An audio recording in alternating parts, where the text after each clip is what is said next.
Chapter 12, The Inn. The cat was hungry. He pushed at the lumpish weight that was holding him down, spitting and scratching until Alice shifted and he could crawl out to see what creatures there were about that were both good to eat and easy to catch. His exertions woke Alice, and she sat up and looked about her. At first, she made to stretch and smile and face a fine new day. Then she remembered. It was afternoon. She was a failure, and she had run away. It was beginning to rain, and she faced the night outside alone in the wet. She curled up again into a wet, soggy ball. I am nothing, she whispered to herself. I have nothing. I can do nothing and learn nothing. I belong no place. I am too stupid to be a midwife's apprentice and too tired to wander again. I should just lie here in the rain until I die. And she fell again into a dreamless sleep. But the next morning, her young body, now used to a roof and warm food on cold mornings, pricked and pained her until she awoke. It was still raining, and she was still a homeless failure. She stood up, picked some of the leaves from her hair, wiped her drippy nose on her sleeve, and looked around. She knew where she was. Behind her were the village, Emma, the midwife, and failure. She could not go back there. She could not stay here in the rain waiting to die, for she was too cold and hungry and uncomfortable and alive. So she went on ahead. The cat stalked behind her, stomach empty and feet wet, but unwilling to let Alice go on without him. An hour's walk brought them to the crossroads where the road from the village met the road to the sea, and there Alice could see, through the wet November dawn, a light. It was an inn. Alice had never been in such a place where anyone could find a bed or dinner provided he had the coins. Alice did not have the coins, but she had 2 strong hands and an empty belly to fill, and she was soon at work in the kitchen, trading her labor for bread and a bed out of the rain. Purr made himself useful, keeping mice from the barley and tasting everyone's cheese. The inn was really no more than a large stone cottage with a room over the big kitchen, a loft above the stable, and tables in a hall good for sleeping on or under. The innkeeper was called John Dark, for he was nearly sightless, but none so blind that he could not find an untended mug of ale anywhere on the table or pinch a plump cheek as it passed. Most work about the inn was done by his wife, the round and rosy Jeanette, who could carve a fowl with one hand, turn cream into butter with the other, and still have one left over to hoist a noisy guest by his shirt front and chunk him out the door. Oskins, Boskins, chickadee, Janet said next day to Alice, you are such a help to me that you would stay on a while. Alice had nowhere to go, so she stayed, grateful that she had found work. She was not too stupid to do, even if it was only scouring the tables with river sand or skinning an eel for pie. Alice worked hard and lived mostly on beans, bread, and Jeanette's bad beer. Each week, the autumn grew colder and wetter, and the inn, although dirty and drafty, was much cozier than any barn or dung heap to be found outside. So she remained, empty of heart. She would not think about her months in the village or Will Russet or the bailiff's Joan or the midwife, for such thinking brought the tickling to her throat again. But sometimes the smell of garbage or of apples baking would make the village so alive in her mind that she would look up quickly, certain she had been magically taken back there again. And her eyes would blink in hope and dread. Sometimes, too, she thought of the boy she had sent to the manor and wondered how he fared, and even if she had at least done that right. Soon it was Christmas, and the inn teemed with folk going away or coming home. Alice hung holly and ivy from the charred beams in the hall. Musicians, with their rebecks and gitterins and sackbuts, came to drink and stayed to play. Ducks and geese on great skewers were turned in the roaring fire until they were golden and juicy and so fragrant that the cat and the mouse came in from the stables hoping for a bite or two. It was all colorful and warm, but Alice enjoyed none of it. Her heart heavy, her eyes blank, and her mouth as tight as a hazelnut. She went about the business of Christmas as if she were mucking out a stable, muttering over and over to herself, "I am nothing, have nothing, belong nowhere." January dawned frosty and gray and stayed that way, and Alice stayed too. Just before gray January turned into black February, she noted a thin, brown-coated black hunched over a table close to the fire and realized she had seen that same brown-coated back for weeks now, hunched in the same way over the same table before the same fire. Alice began to watch the man, not knowing he had long watched her and wondered what could so blight a person so young. He was long and skinny as a heron, with black eyes and a face that looked sad, kindly, hungry, and cold. She thought at first he had the pox, for his long face, long nose, and long yellow teeth were all spotted, but it proved to be only ink splattered as he pushed his quill pen furiously along. Corpus bones, she thought. He's writing. This is a man who can write. She kept her eyes down as she served him his bread and ale, barely daring even to breathe the same air.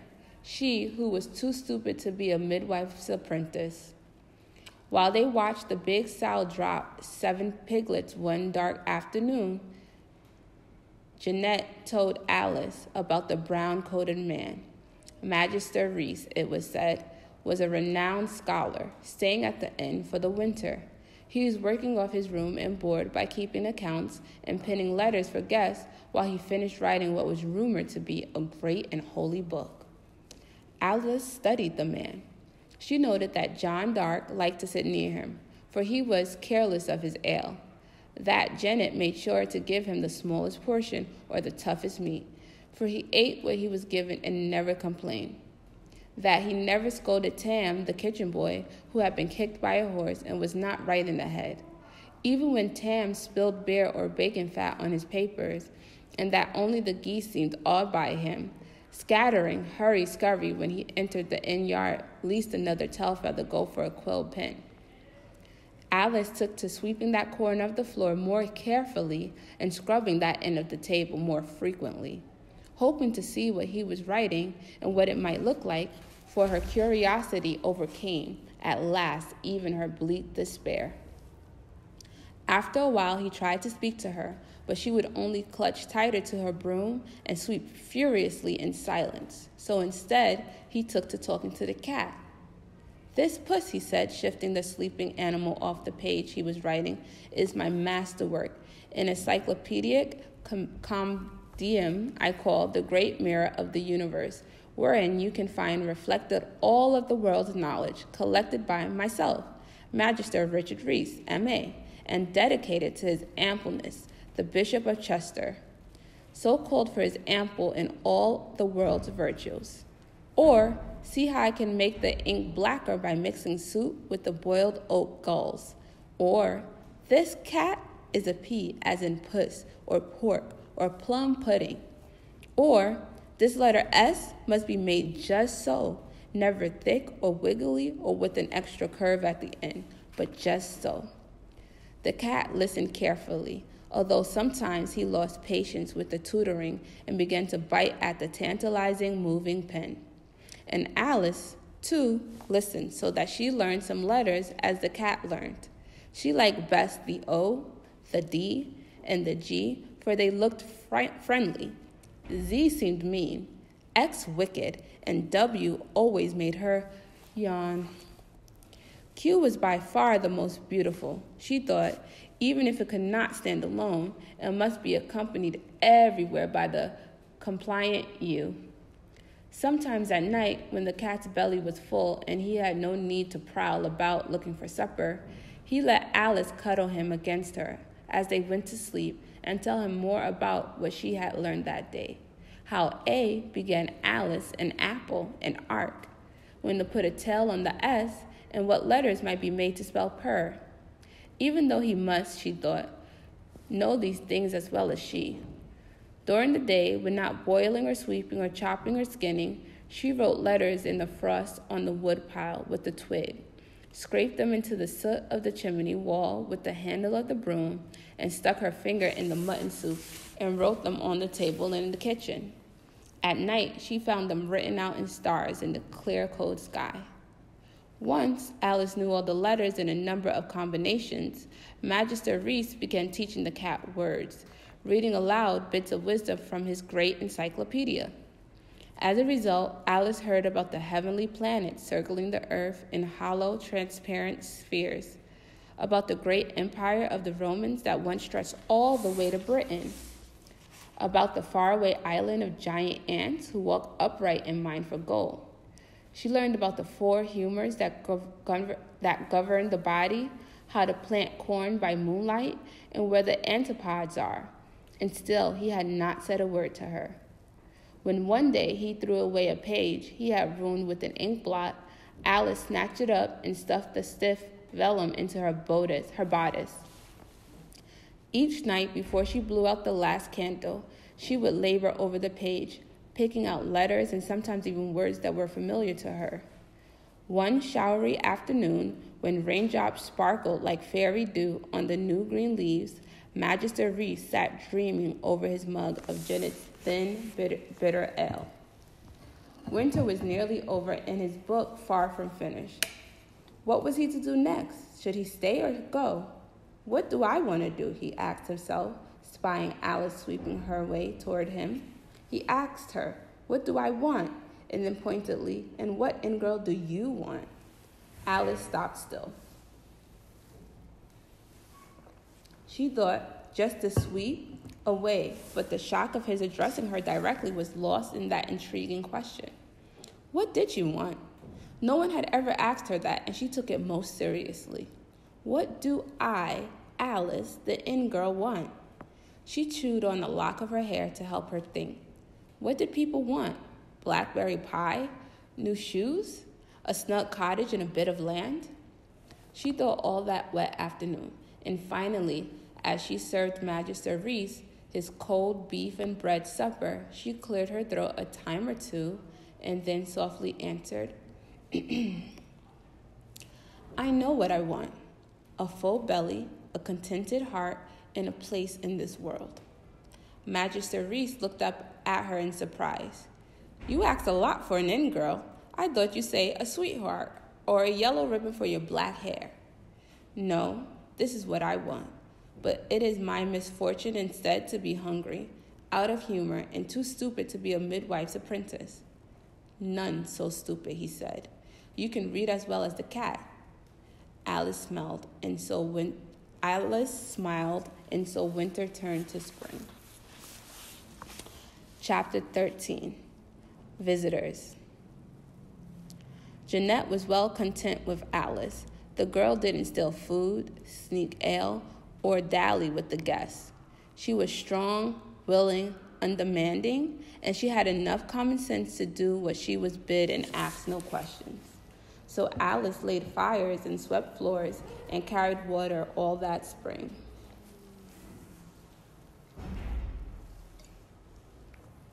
She was learning also to over-yeast the bread and weight the mugs so that much of what she served was merely air or iron.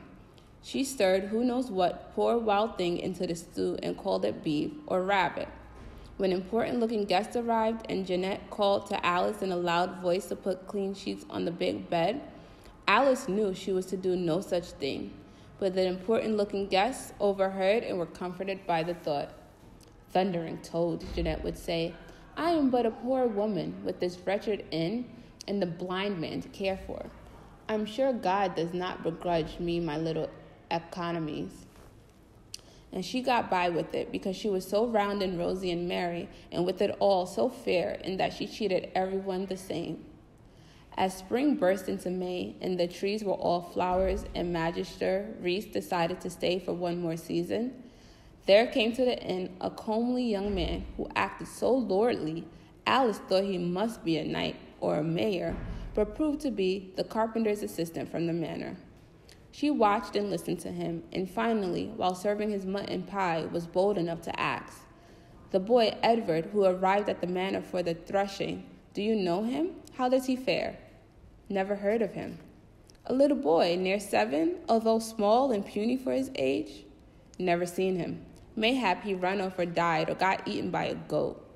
The carpenter's assistant grinned at this, with mutton stuck between his lordly white teeth. Alice's heart thumped. Was she too stupid then even to have helped Edward? Was he not safe at the manor as she thought, but somewhere unknown and unsafe and unfit? Or did the lordly young man just not bother to notice small boys? Then on a day so like summer that the apple trees were tricked into fruit, there came another visitor. Alice had just finished watering the beer and was kneading sawdust into the pie crust when she heard the rumble of a cart on the inn path. A load of wood had come for the kitchen, and walking behind the wagon was the red-headed boy from the village, Will Russet. Alice forgot for a moment that she was no longer the midwife's apprentice, but now a failure, and wiping her floury hands on her skirt, ran outside. Will, Russet, it's me, Alice." "Alice?" he called.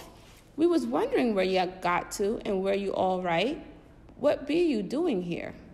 The sunshine faded from Alice's face. "Skinning rabbits and sweeping floors and mucking out the privy. I am the inn girl." "And a prettier inn girl the world never saw," said Will. "Or you would be if you ever got that flour and dirt off your face. Come, talk to me while I unload the cart." Alice spat on her fingers and rubbed her face, but succeeded only in making both face and hands equally dirty. So she gave it up and followed Will to the woodpile, where she sat and listened to his news of the village. Alice Little was fat and bonny and had 3 teeth. The baker's wife kept her husband tied on a short rein to his ovens. Gromit Smith had married Alden Figtree. Under steward had at the manor a timid little man who called her Mistress Figtree, my dear, and stayed mostly out of her way for fear of being swatted like a fly. "How you be, Alice?" Will asked when he had run out of gossip. "Why did you run?" Alice thought of what she might say. That village did not suit me. Or, the midwife was stingy and greedy and harsh. Or, I found I did not care for babies. But when her mouth opened, out came the story of her failure with Emma Blunt, and how she discovered she was too stupid to be the midwife's apprentice. "Bah, Alice, I seen you with Tansy. You got guts and common sense. Just because you don't know everything, don't mean you know nothing. Even Jane, the midwife herself, don't know everything, though she thinks she do," Will said, winking at her with an eye as green as new grass and as friendly as a summer sky. Suddenly shy, Alice ran back into the inn, and the visit was over, though she remembered it again and again during the weeks that followed. Before the month was out, another familiar face showed at the inn. One day, when Alice returned from gathering wood, sorrel, to make a sauce, there at the table was Jane Sharp, the midwife herself, in her starched wimple and second-best gown, deep in earnest conversation with Magister Reese. Alice's face grew hot and then as cold as bare feet in January. Her throat tickled and her eyes stung as she imagined the midwife telling Magister Reese of the girl's stupidity, her incompetence, and her failure. "Run away," she said to herself. "Run away." But her shame was less than her curiosity. That and her desire not to leave Magister Reese hearing only the worst of her. So she stayed, hiding in the shadows of the room to listen without being seen. Janet pinched her and thrust a jug into her hand, so she began to move toward the table as slowly and silently as she could until she was close enough to hear. "And I brewed her some of my sage tea, unequaled for a woman likely to miscarry due to the slipperiness of her womb." Jane Sharp was not then talking of Alice, but of herself. Alice should have known, and Magister Reese was writing it all down in his great encyclopedia, while the cat nibbled his cheese and bread. Jane continued, "I myself use a tea of black alder bark and smut rye to stop excessive bleeding, but I have heard that rubies, either worn on the body or ground to a powder and taken in warm wine, do even better. if the woman is lucky enough to own rubies and rich enough to let them be ground into. She never even noticed Alice as the girl refilled her mug. Alice returned to the shadows. "Well, Rosette," she heard the midwife say to Magister Reese, "a boy from the village tells me my apprentice is here at the inn. My former apprentice, might I say, for she ran away. You seen her here? Skinny girl with black curls and big sad eyes, afraid to say boo." Before Magister Reese could say nay or yea, the midwife went on. "She was not as stupid as some I have had, and better company, but still perhaps her going was for the best. She was not what I needed." "Because I failed," whispered Alice in the shadows. "Because she gave up," continued the midwife. "I need an apprentice who can do what I tell her, take what I give her, who can try and risk and fail and try again and not give up. Babies don't stop their borning because the midwife gives up." She landed her sharp glance on Magister Reese for a moment, drank off her ale in one long swig, and was gone.